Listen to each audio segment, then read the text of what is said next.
Hi and welcome back to my channel. In this video, I want to talk about Mapster and how you can use it in your everyday projects. Well, Mapster is a mapper library and tool very similar to AutoMapper, but in many ways it is easier to use, easier to install, and more efficient.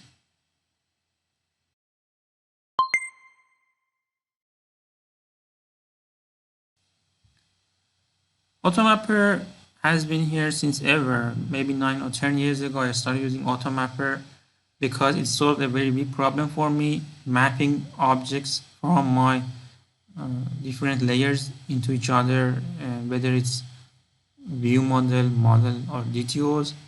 AutoMapper solved that problem for me, but recently I have been using Mapster for the last couple of years. Mapster, I find it much easier to use, and most of the time you don't need to do anything.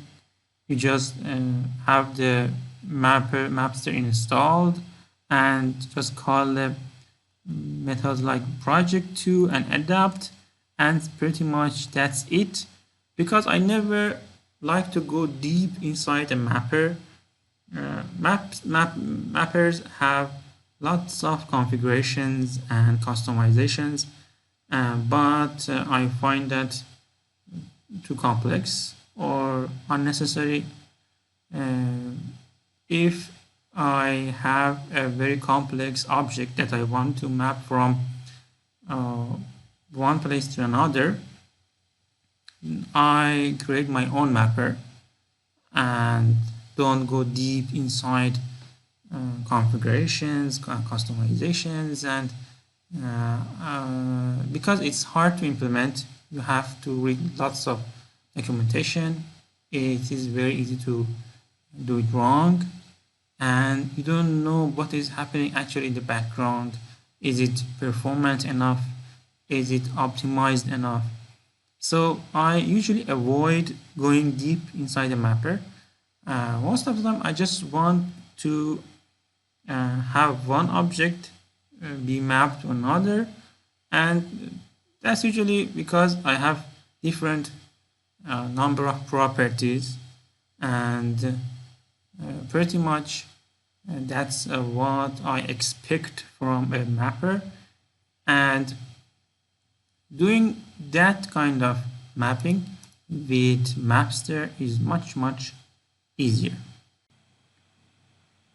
Okay, enough with the talks. Let's go into our project. I have an ACE.NET Core 5 project here with a database. This database is SQLite, and I have scaffolded it back to a DB context and a model. The database contains more than 50,000 generated users, and the model for user is a large one, lots of properties here.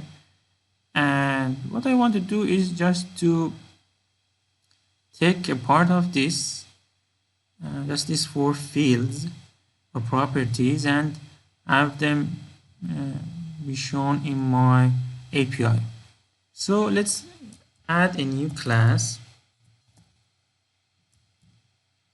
and paste those properties here, and I'm just going to call it user info, and let's remove all these annotations because we don't need them.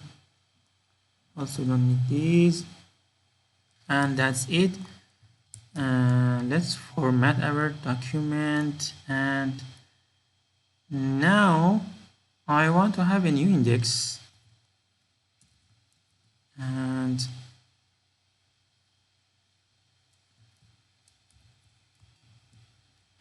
also let's add a route for API project. I'm going to use project to type feature of Mapster, so I call it project, and let's name this method project. You don't need to order by And okay, now in here I am returning all the users, taking out only 10 of them, and I'm going to use project to type, and let's add user info here, and that's all I need to do to convert the object of user to the object of user info. But also first I need to install the Mapster into my project, and to do so let's go to terminal and let's do .NET add package and call for Mapster. Let's wait. I don't know what went wrong.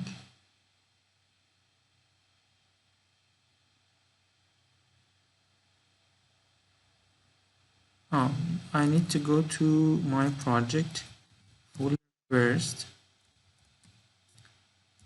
and let's run that again. This time it's working, and we are getting the package downloaded and installed. Now we are ready to go. And also I need to add a using.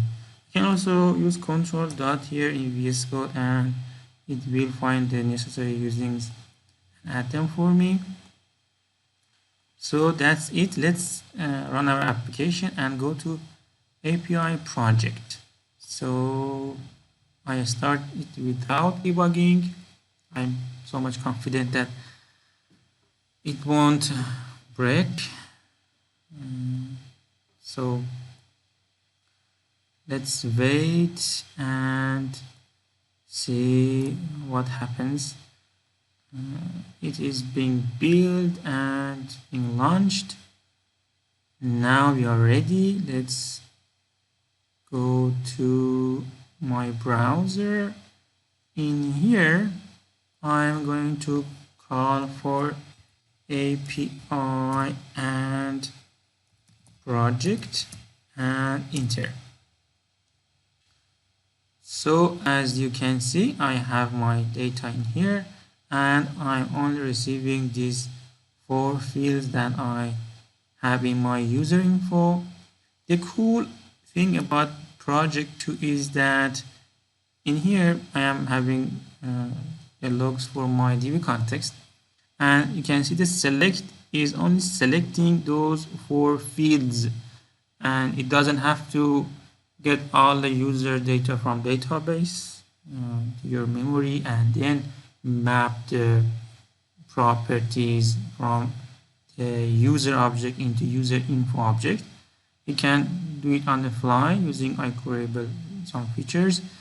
It works in the background, but the most important for us is that we just get the result in a very optimized and performant way. So that's one of the cool features of Mapster.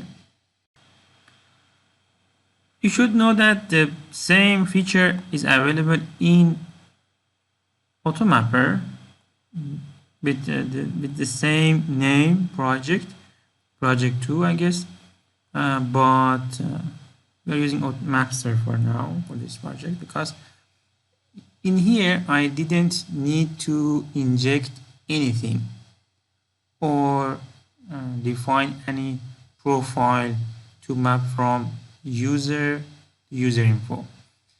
That was all skipped, but in AutoMapper you have to have such things. You have to describe or define a mapper profile and inject AutoMapper into your project using in the startup, and also inject the AutoMapper to your controller, and only then you can do the mapping. But with Mapster, we didn't need to do any of that, and we just used project to type here, and it worked. And that, I guess, very cool. So next, let's do an adopt, and this time I'm going to check how adopt work, and let's rename it to adopt. And adopt is just for mapping one object to another. So instead of having a collection, we need to have only one item, and that's first. And then I also can do adopt to user info. That's all I need to map one user object to one user info object. And so let's stop and run again. So my server is running again, and let's go to our API adopt, and this time again I am seeing the results, but there's a very small detail here, because as you can see the select is large. We are selecting all the properties from database, and only then Mapster will convert the object of user to user info. You can fix this very easily if I come back to my code and go to this place. I can remove adopt, and I can use project to type again and paste it here, and this time we are projecting the user to user info first, then calling for the first item in the collection, and that will select only the user info properties from database. So let's run it again.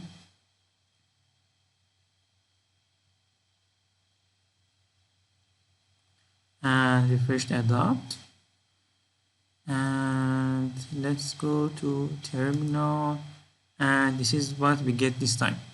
So it fixed that, but you other than databases, every time you want to map one object to another, you need to use adopt, because that's what it's made for. So mapping one object to another is done using adopt. But when you're using DB context like this, most of the time it's more efficient to use project to type, because that is working with iCreable inside DB set and DB context, and it's much more efficient. Okay, let's go to wiki page of Mapster. Here you can see the basic usage. The basic usage says that if you want to convert or map one object to a destination object, adopt is what you need to use. And when you are using with queryable extensions or queryable, there are queryable extensions like project to type that will convert from object to a DTO using expression, and that's make it very easy to use. There are mappers. You can map different things. There is also a mapper instance that you can inject and customize. And the very cool thing about Mapster is the Mapster tool that you can generate code with some lines of code in your CSProduct file and some configurations. You can map your models to DTOs and generate the code. If I go to the Mapster page, there's a sample for that, something like this. You have a student class and you want to have a student DTO, and you can just configure it like this and use generate mapper. And if you configure mapster.tool as it specified here and add these lines of code to your projects, on the build it will generate the necessary classes for you and will map them. So that's very cool. That's something that I've seen that some developers use, and there's a Fluent API for that you can configure it thoroughly, and I guess that's a very useful feature of Mapster. Okay, overall Mapster is a good alternative for AutoMapper, and I tend to use Mapster for my own projects and projects that I'm responsible for. But sometimes teams have a hard time using a new tool like Mapster. Some teams are used to using AutoMapper in their projects and their legacy codes, so they tend to go on with the library that they know. Nothing wrong with that, but if you want to try something different, Mapster is the one to go for mapping, and also it's much more efficient. You can see a benchmark here that says Mapster allocates less memory and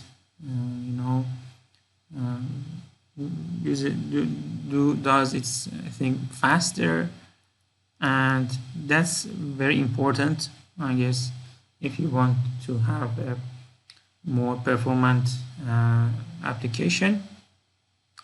But other than that, it's easy to use Mapster. You saw that there is no injection, there is no profile, and you don't have to do very weird thing to get it up and running. And just one library to install, and then you can adopt and project to anywhere you want. As for configuration and customization, there are lots of options in here, lots of possible scenarios that you can implement using Mapster. There are same things available in AutoMapper, but I tend not to go deep inside a mapper.